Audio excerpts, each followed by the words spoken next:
Florence County, South Carolina. Welcome to the Pure Evil Network. Today, we delve into the chilling and twisted life of one of the most notorious serial killers in history, Donald Henry Gaskins. Prepare yourself for a journey into the mind of pure evil. Donald Henry Gaskins, often called Pee-wee due to his small stature, was born on March 13, 1933 in Florence County, South Carolina. His early life was marked by hardship and abuse, factors that many believe contributed to his eventual turn towards violence. Raised by a single mother who neglected him, Gaskins faced relentless bullying from his peers for his diminutive size and tumultuous home life. From a young age, Gaskins exhibited troubling behavior. He dropped out of school in the 3rd grade and began engaging in petty crimes with a group of delinquents known as the Troubled Trio.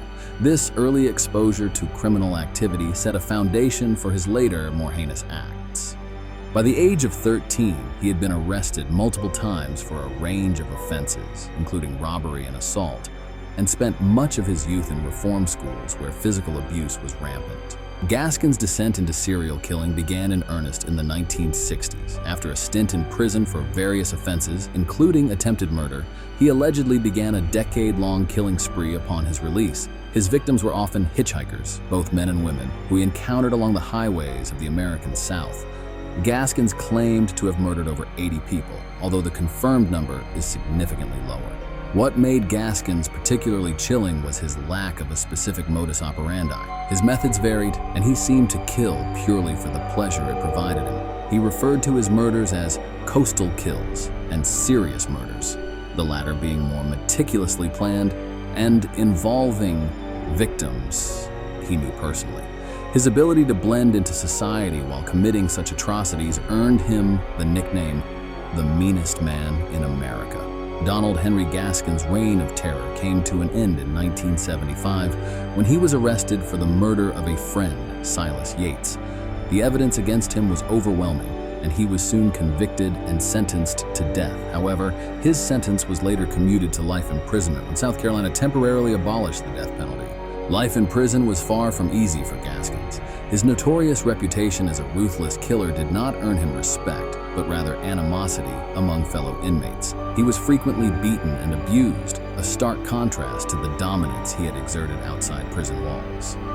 Despite the severe mistreatment, Gaskins continued to be involved in violent activities within the prison, including the murder-for-hire killing of inmate Rudolph Tyner, which ultimately led to his return to death row. On September 6, 1991, Donald Henry Gaskins was executed in the electric chair at South Carolina's Central Correctional Institution. In his final moments, he showed no remorse for his actions, maintaining the cold demeanor that had defined his life. His execution marked the end of a chapter in true crime history that left an indelible mark on the American South. Gaskins' life serves as a grim reminder of the potential for human depravity and the severe consequences of a neglected and abusive upbringing. For true crime enthusiasts, his story is one of the darkest and most complex cases in the annals of American criminal history.